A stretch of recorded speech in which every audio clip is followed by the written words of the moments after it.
Okay, so there's two 7mm bolts. The first one is going to be right under the door handle here. So you'll just reach up into there and get that one. And then the second one is right here on the very bottom and pretty much middle of the door here. Okay, the very long one was by the door handle and the smaller one was coming up from the bottom of the door. Then you'll take off this trim piece, and it's pretty simple. You just grab on it and pull it. It just has tabs, so you pull it out, slide it off, and that's what the tabs look like on the back. So you just pull them out without breaking them. Okay, then you'll come over here and you'll pop this up and out. It just has two clips there, so just pull outwards. Then to make it easy, you can just push down on this tab and it'll pull this harness away, and then you can set this piece aside. So I just pushed there and undid that part. Okay, now there's another 7mm bolt right here. So just take that one out. Okay, this triangular piece here, you'll just reach in behind and pull straight out and it will come off.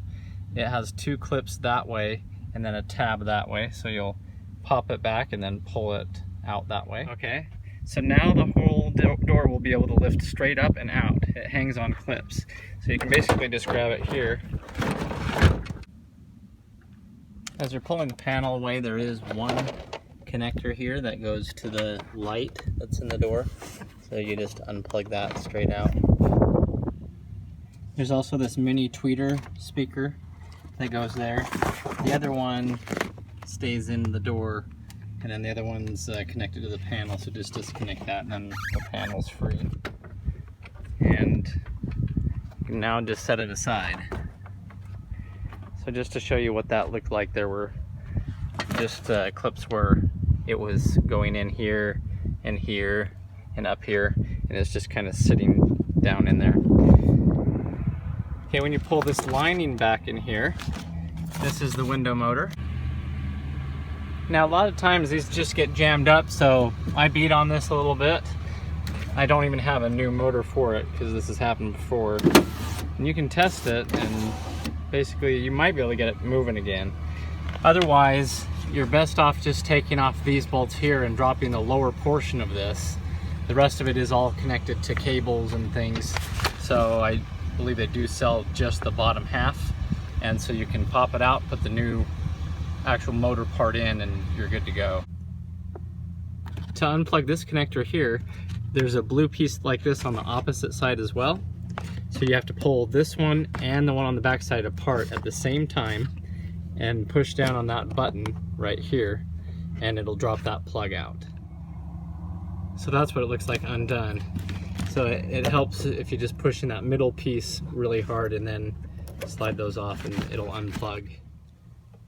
Okay, so T25 Torx has the multiple points on it. Is what you can use to get up in here and take all four of these off and then replace just this lower bottom part of it.